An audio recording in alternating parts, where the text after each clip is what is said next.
I'm eager to talk about this interesting topic, which is educational reform. I've enjoyed hearing the comments today about the issues that face Israel and the decisions that this group is trying to make, and I hope that these insights from the United States can have some value. Of course, it's all rather different in the United States because there isn't a national curriculum, and so movements have relative uptake depending on the forces that motivate people to participate in them. A number of factors, if you look back on reforms in the United States, have really contributed to the reforms that have taken hold. Global competitiveness, the Sputnik satellite, was really the first major motivator for reform in science education in the United States. And then if we look more deeply at that reform, there are a number of factors that seem important. One is the leadership. Other is financial support from foundations, mostly the National Science Foundation. There's also national policies, insights into learning and teaching, and advances in technology. And I think these factors will help us understand the difference between this reform, and I'm going to contrast it with Ngss, which Avi so helpfully introduced in his remarks. The curricular reforms of the 60s were motivated really by the launch of Sputnik. Americans were horrified that they were behind and decided that something needed to be done. The reforms were led by scientists, mainly physicists, biologists, and chemists, and they were really motivated by a concern that the curriculum was not sufficiently well developed for the needs of the society. And so they wanted to strengthen the principles, the fundamental principles that were available in the sciences. So the curricula emphasized basic science. I'm going to take PSSC as an example. It was led by Gerald Zacharias. Can everybody hear? Is it? Yeah, okay. Who was an MIT physicist, and he wanted to link time, space, and matter. He was particularly excited about wave motion and ripple tanks. If you look at the videos he made and the materials that he wrote, especially the teacher's guide, about every 4 pages, it reminds the teachers that they need to check out their ripple tanks and make sure they're going to be working when they need to use them in a few weeks. And his idea was that you would connect the findings that you could discern from ripple tanks to the propagation of light waves and eventually to the kinematics of special relativity. So you can see that the goals here were very august. They wanted students to get essentially all the same information that they had as scientists. Really, when you think about it, a kind of unrealistic goal. There was some influence of research. There's a very famous Woods Hole conference that brought together these leaders in the sciences, along with Jerome Bruner and a few other psychologists, including Dick Atkinson. And they were very taken by this remark that Bruner made. We begin with the hypothesis that any subject can be taught effectively in some intellectually honest way to any child at any stage of development. This led to what has become called the spiral curriculum, where you introduce topics and then revisit them. It also led to, in California, for example, to introducing the periodic table in 4th grade. I don't know about you, but I think that it's pretty unlikely that 4th graders are going to get much out of the periodic table other than perhaps an interesting pattern. As might have been anticipated looking at the goals of PSSC, it was difficult for most students. It was common for the developers in all of the curricula that were funded by NSF at this time to blame teachers for the lack of success. And as Wayne Welch reported at the time, criticisms of trial teachers had little effect on the developers. The developers pursued the goals that they had in mind, even though the teachers said that there were problems with implementing them. NSF stepped in at the request of the discipline experts to help with teacher professional development, and they funded these 3-week institutes, which actually had a fantastic impact on American science education. It turns out that many of the teachers who went to these 3-week institutes and therefore bonded with other teachers, often from all over the United States, became leaders and continued to be leaders.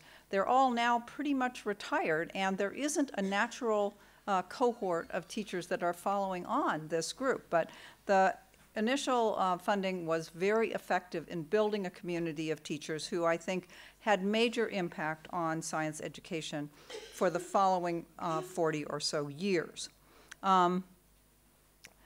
If you look at the impacts of these NSF-funded curricula, the materials did not increase science enrollment, which was one of the goals. So that was a disappointment to the initiators. Comparison studies showed that the materials improved performance on tests aligned with the goals of the materials, but not on the usual tests that were being used, which primarily emphasized recall of details. So actually, I mean, I consider that a success in that the programs helped students gain deep understanding of very esoteric science. There were some problems, though, in the long-term impact of this reform of the 60s. One of the most important problems with this curriculum is that the spiral curriculum actually became circular. So instead of introducing the next more sophisticated version of the topic, actually the topic was just introduced again and again and again and again and again. So ultimately, when I was on the TIMS committee and we were looking at the American curriculum relative to other programs around the United States and the world, we found that there was just a proliferation of topics taught at a very superficial level. The watchword from that reform came, the American curriculum is a mile wide and an inch deep. In addition, if you looked at the topics that were taught each year, the same topic was taught every single year. So that was clearly a negative outcome of this reform. As Avi mentioned, there was also a proliferation of curricular topics. Everyone who was involved in science thought that their particular topic should be in the curriculum. And there weren't any gatekeepers, so the topic numbers just expanded and expanded and expanded. In fact, at one point, I was working in 8th grade, and we discovered there were 65 topics mandated for the 200 days of instruction that included the solar system, electricity, thermodynamics, et cetera. You can imagine how difficult it would be to teach each of these in about 2.5 days. So there was a real problem with this list of standards that could not actually be taught. And it was really difficult or almost impossible to achieve coherence. AAAS took on a really fabulous goal of trying to figure out how you could create coherent understanding from these particular topics. And they made this atlas which showed how all the topics would hook together and indicated a possible progression from 2nd grade to high school. And it's clear that for any one of the topics, any one of the 250 topics that they made an atlas for, it would pretty much be the whole curriculum. So it was clear that the decision about how to trim the curriculum so that students could gain deep understanding was not yet achieved. On this situation came along No Child Left Behind. How many of you have heard of No Child Left Behind? Ah, yes. I was just in China, and I was invited to a meeting where people were very excited to say that they were about to institute a No Child Left Behind program, and they would hope that I would be on the advisory board. I quickly convinced them that I would not be on the advisory board and that we didn't think it was a success in the United States, but nevertheless, they seemed to be moving in that direction. So No Child Left Behind had one really serious problem, which is that it abandoned science. It mandated annual assessment of reading and mathematics and made it imperative that schools progress on these dimensions, or they would be declared underperforming and their staff would be replaced. So this led to really endless testing, and actually it turns out that testing isn't really a very good curriculum. Test scores went down. And the assessments really shaped the instruction. I mean, the teachers looked at items like this one and thought, well, this is what I need to teach. Actually, if I look at this item, I think you need to teach vocabulary, but the difficulty is that the coherence of the curriculum was nowhere mentioned, and so much time, up to half the curricular time, was devoted to practice testing thinking about practice tests and actually taking tests. The tests themselves proliferated to be several weeks of instruction. In fact, when I was introducing new curriculum materials, I discovered that we couldn't teach anything in April and half of May, because there was just every single day was devoted to testing. And after that, we could teach everything. The teachers had given up. They didn't need to teach anything else because the tests were over. So they were willing to try out all the interesting inquiry materials that we could develop, which was very exciting for us and actually for the students and ultimately for the teachers. One thing we did learn is that the teachers, after trying these things after the tests were over, actually moved them back and started teaching them at the beginning of the year. So that was reassuring.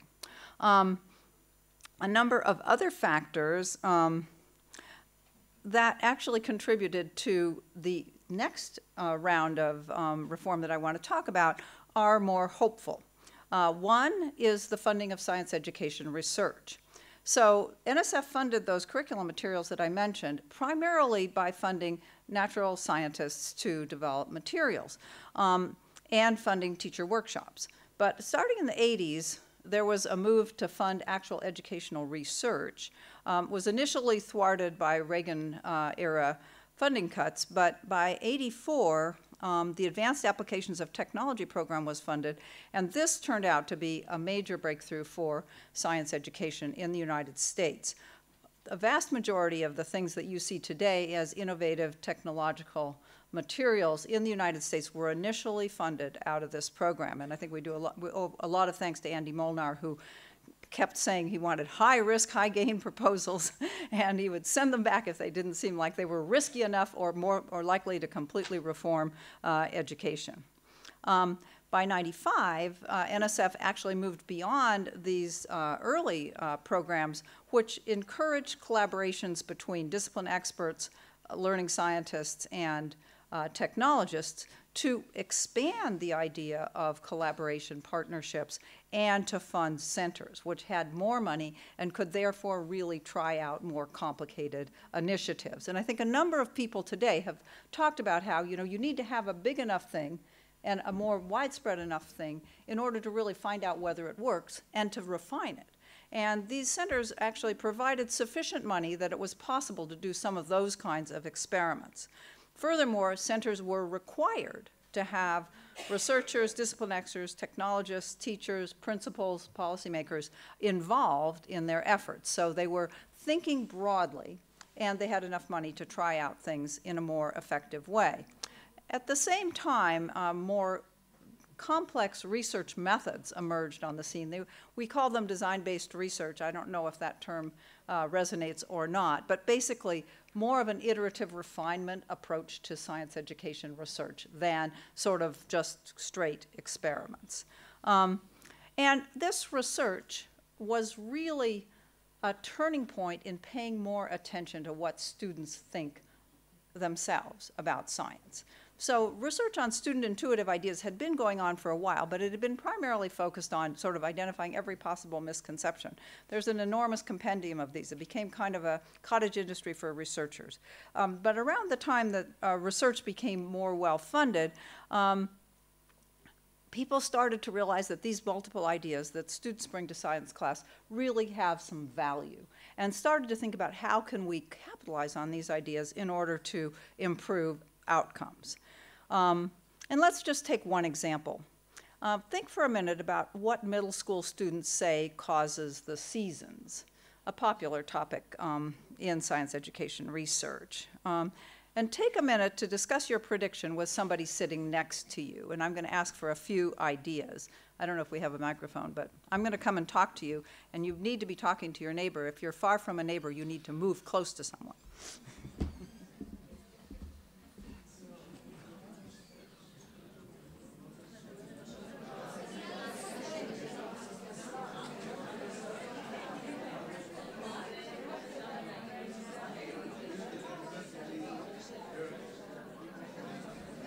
Well, I've talked to quite a few people, and they've come up with some interesting ideas. One that I heard is it might be caused by the weather. Another is that it might be caused by light. A common answer is the Earth is closer to the sun in summer. This is also a common answer in the United States. And this is one of those answers that really, know, it kind of makes sense, right? I mean, if you're closer to something warm, it feels hotter. So that's not surprising. Another answer that I heard about has to do with daylight, the length of the days, and it's a common answer that we get too. The seasons are caused by the hours of daylight. In summer, the days are longer, in winter, they're shorter. It's kind of a turning around of what's cause and what's effect, but it does draw attention to light, which a number of people mentioned is something that students might think about. And it's another idea that we might be able to build on if we're thinking about designing curriculum that actually listens to what students say and thinks about how to build up insights that will help them be more effective. Another thing that students sometimes say is seasons depend on whether the Earth is facing the sun. Now, this idea about facing the sun is interesting. When I talk to some students, it's really the same idea as closer to the sun. But for others, it does have to do with the tilt. And I was told here that in Israel, the tilt is really emphasized in the curriculum, and many, many students do understand that it's something to do with the tilt is important for explaining the seasons. So I think the thing that's important about listening to student ideas is that each of these ideas have some merit. And it's really bad to ignore these ideas that the students have and just sort of say, look, no, here's the right answer, because what we find is that students frequently tell us by the end of the year or the next year, seasons are caused by the distance from the sun, but in science class, the answer is different. So they don't really learn what you teach them unless you build on what they already know. But if you can incorporate these ideas that students have, help them see how these ideas contribute, then you have a much better chance of having students build a deep and coherent understanding of scientific phenomenon that they can build on in the future. Now, as many people mentioned, there are strong cultural influences on all the things that we talk in science. And I recently gave a talk in Brunei, which is located here, and I asked them about the seasons, and what do you think they said? Yeah, what are you talking about? I mean, really, crazy idea that you want to talk about the seasons. So it's an important thing to take into consideration students' cultural beliefs. And I think this whole effort of paying attention to what students' ideas are and figuring out how to incorporate them into the curriculum and build on them it's quite a departure from the Zacharias reforms, where they were trying to teach abstract science and really paid little attention to the students' ideas. And it also has motivated the importance of designing inquiry around contemporary issues. So it's easy to bring in students' ideas about the scientific phenomenon because they're really focusing on a problem that they might have thought about and that they have some ideas about. It also means that it's complicated. Students are likely to bring in a whole lot of cultural ideas. People have many different ideas about, for example, this question, designing a house for energy efficiency. I mean, they may have different needs about energy efficiency in their home. They may have cultural beliefs about how the house should be sited on the lot, independent of whether that's an advantage for taking solar energy as a serious consideration. So designing inquiry around contemporary issues was one of the things that emerged as this research started to get going in the learning sciences. Another thing that happened is people started to try to synthesize the findings from many different studies by these centers and by individual groups into design principles that could then be generalized and abstracted to guide future designs. At the same time, the Journal of the Learning Sciences emerged, and these design-based research methods that I mentioned earlier started to really take hold. So people were really doing iterative refinement and trying to build insights into reform based on what worked and what didn't work in actual settings. This is something that did not happen in No Child Left Behind. In fact, No Child Left Behind, actually, because they didn't like the research, they said that it was all bad, and they took it all off their websites at the Department of Education in order to instead impose their plans for No Child Left Behind. There was not a research-based reform. But this new learning sciences had a rather strong influence on the second reform that I want to talk about. the next generation science standards. Now, this reform was initiated about 2012, so a little over 50 years after the initial reforms, and it had some very important differences between the reforms of the 60s. For one thing, it was led by a partnership of discipline experts, learning scientists, and school leaders.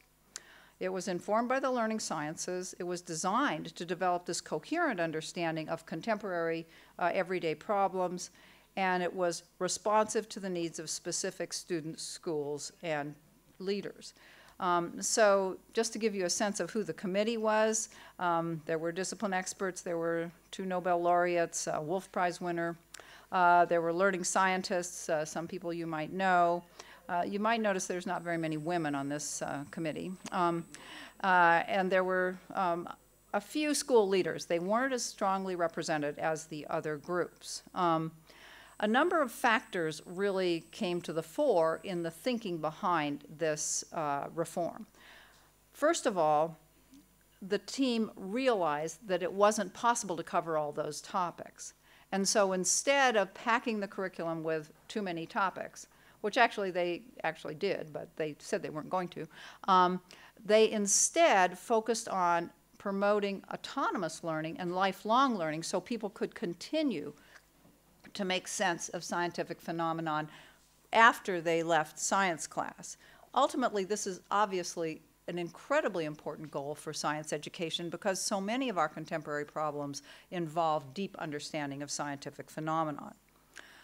They thought about designing learning progressions to promote coherent understanding, and some of this work on learning progressions has been done very successfully here in Israel as well. So they're interested in not the spiral curriculum, but what's a reasonable progression of topics or problems that students could master where they could build on the material that came before.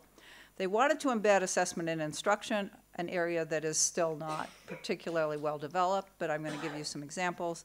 And they wanted to leverage technology for learning. As Avi mentioned, there are 3 components to the NGSS. The first one is practices. These are things that you've heard of. They're sort of similar to scientific methods, asking questions, developing and using models, analyzing data, etc.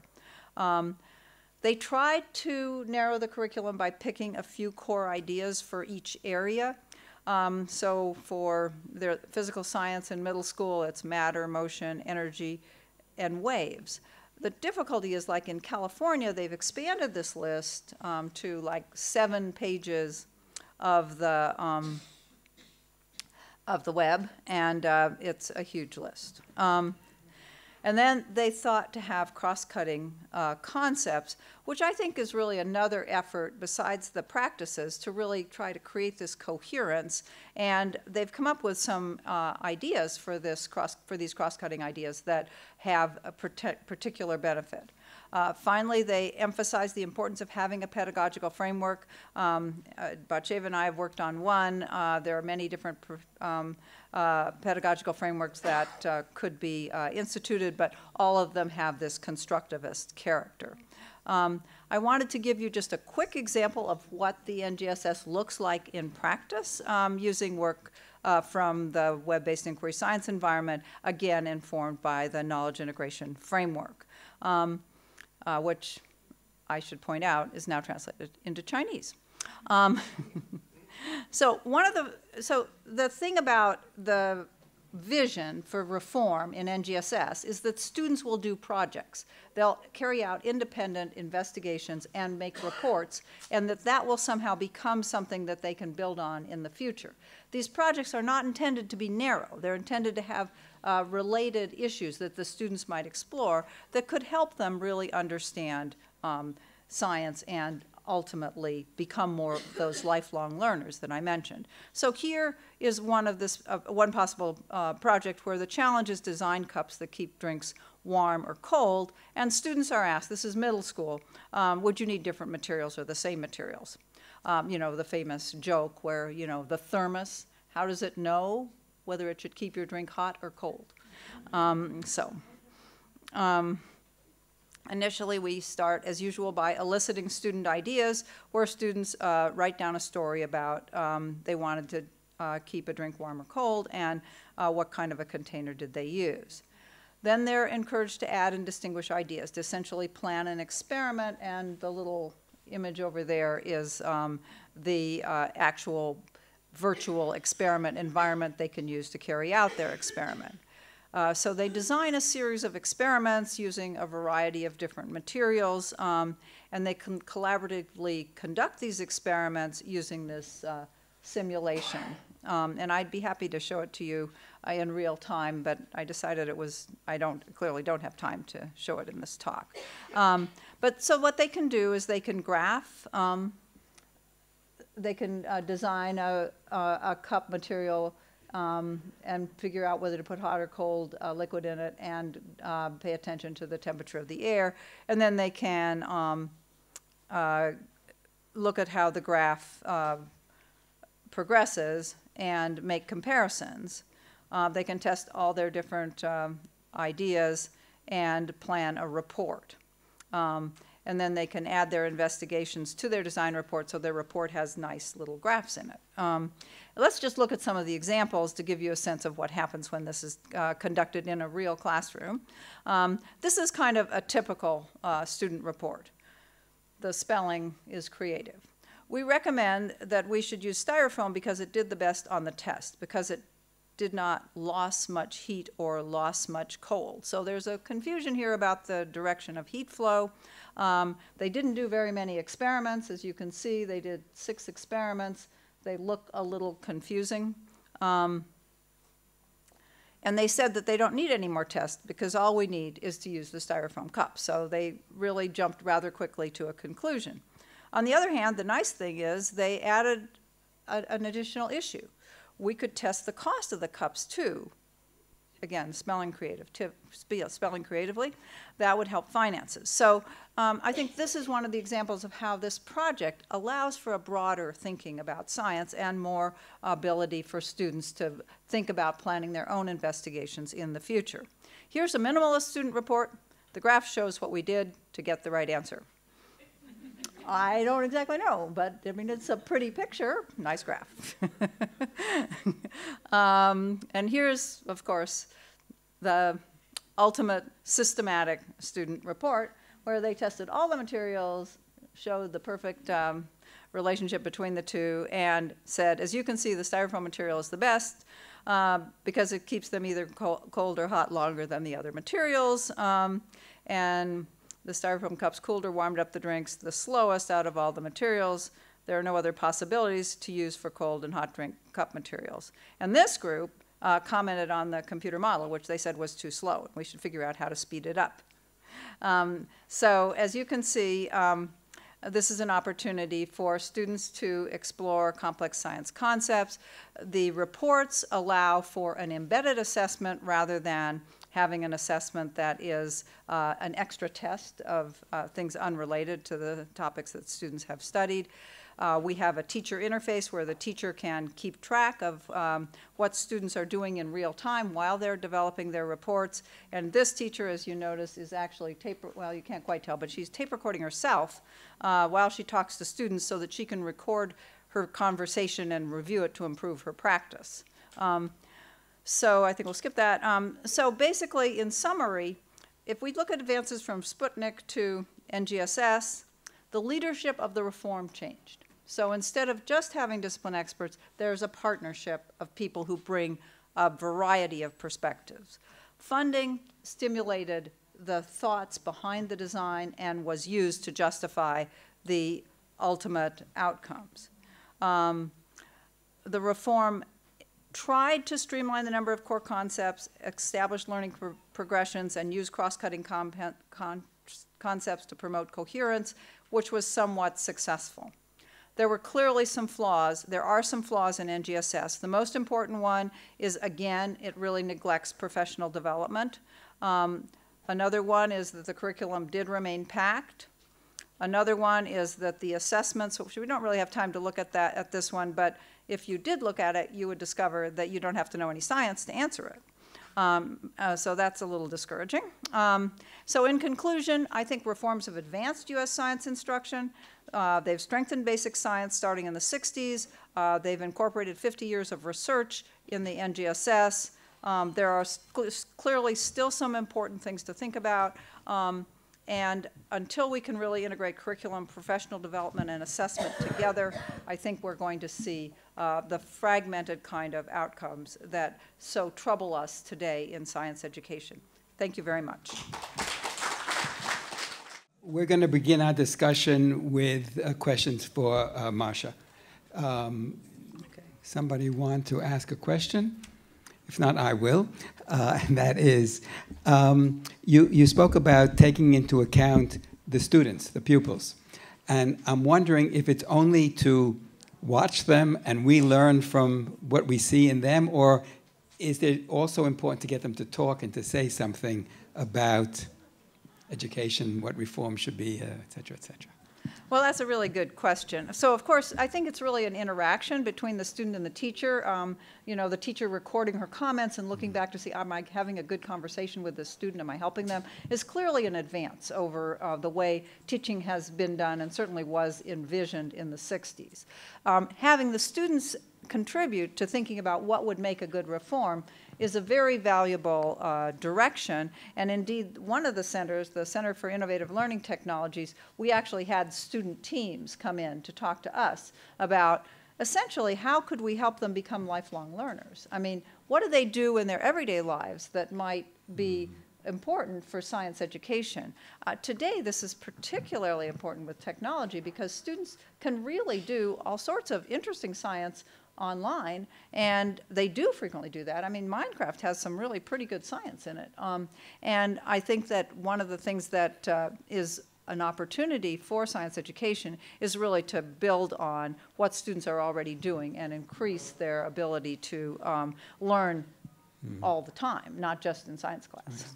Benny.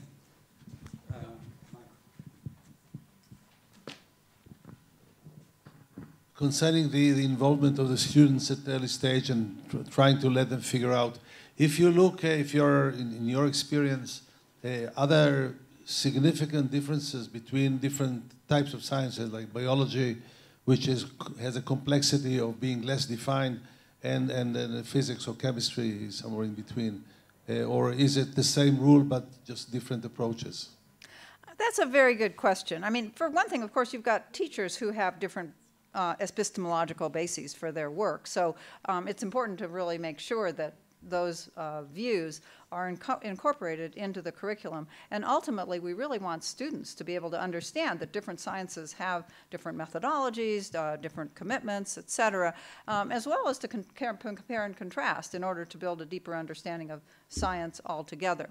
I think this move towards more authentic problems. So in biology, we have I guess not just biology, but one of the problems that we've been working on now to build curriculum materials around is ocean biodiversity. And it's really been exciting. I mean, we built a big model so that you can change a lot of things and see what happens to your various populations. There's also a whole lot of great online materials that you can work with to think about how to sustain or not sustain various populations, how to deal with invasive species, et cetera. And I think that basically, if you take that kind of a problem or the keeping your house, creating an energy efficient house, there's more similarities than differences. I mean, there's more uncertainties that have to be resolved. But I actually think one of the most important things students can learn is what's the difference between one science and another, what are the problems that this science is facing, and how have people addressed those historically. And I think today we're building so many of these multidisciplinary collaborations that it's really valuable if people can come to the collaboration with an appreciation of the kinds of things that have happened in the history of different science disciplines. Yes.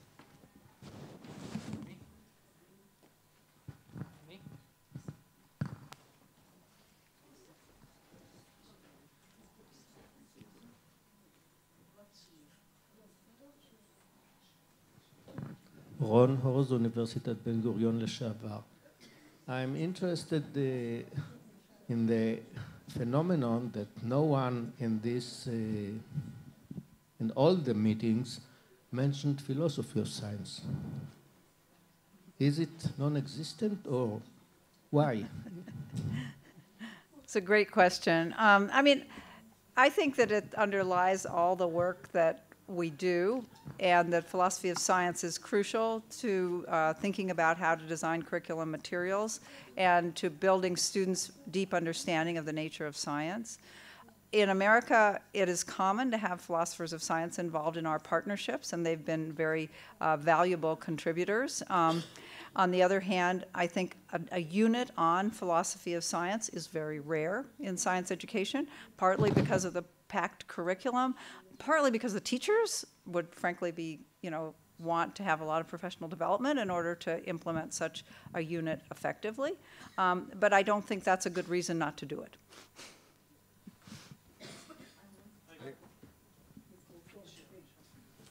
I wanted to ask you, what is the state of art? Oh, I'm sorry, Aviva Breiner. I'm responsible for the middle school science education. And what is the state of art for research projects for this age level? So the NGSS wants students to be doing serious research projects where they're carrying out experiments, gathering information, modeling the outcomes of their work, and doing redesign. In our current work, we have this unit on ocean biodiversity, another one on building a solar oven and connecting that. It's a very fun unit. So students sort of study climate change and understand how climate change works, and then they build a solar oven, and then they try to make connections between, well, what am I doing? How am I making my solar oven effective, and what are the similarities and differences between that and the accumulation of greenhouse gases and the change in the climate. I think these are definitely the goals for middle school science instruction. I think it's still a big challenge in many, many places. Challenge in a variety of ways. Our class sizes are typically 40 students. Just having 40 students build solar ovens in a classroom can be like knocking each other over. And in addition, these projects take some time, and then there's so many topics. So it's a very big challenge to make them be effective. I think we're finding some good ways to do that. Using the technology-enhanced materials helps, so students can build their oven and then model it, and they can really look at the model, and they can use the model to decide what their refinements should be, and then test those. They can do some work at home as homework because they can use the same online materials at home.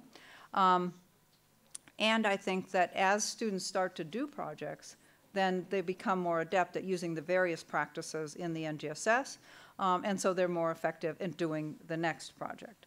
I've seen some interesting comments where students have said, wait a moment, I think we need to plan.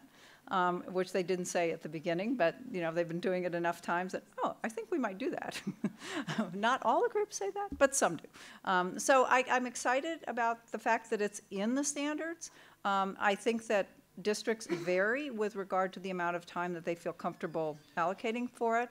But as I said at one point in my talk, once the tests are over, you can do a long project until the end of school. Thank you. I think we're going to move over to the next session. I'd like to ask one last question to you and maybe open it to the floor as well, and that is not about the failure of education, but rather the failure of science. In other words, if evolution is supposed to bring us to a better situation, how come after 1,000 years or more of education, we haven't finally developed a proper or good and optimum system of education? Why do we need to keep doing reforms all the time? Why haven't we already reached the one? Or to put it differently in terms of evolution, why don't the Finns survive and all the rest of societies become extinct? Okay. Well, I mean, first of all, I think that it's a little bit of a trick question because, of course, we are evolving in our understanding of how to teach and learn science.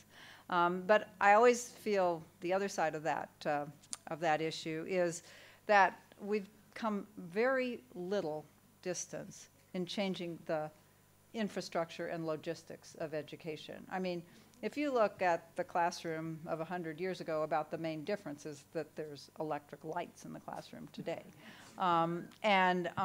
If you look at the structure of the school, the length of the day, the way students are allocated and asked to sit still, I don't think that we've made much progress on that, and I don't think that's a very good, I think that's a discredit to our efforts to improve science education. I feel like these projects, they're great, they get the kids out of their seats and running around, and actually they bring in really interesting ideas. I mean, even this simple project that I showed you, I mean, they're thinking about questions that aren't in the problem, which really so often doesn't happen when you do science education. So in that sense, I think that it's an exciting opportunity. But I would like to see a much more rapid progression. And I do think that we have to think about breaking down the barriers, that we've created a crazy situation where we have 40 kids sitting in a classroom and one teacher, and not a big enough room to do half the things that we'd like to do. Thank you very much. Thank you very much.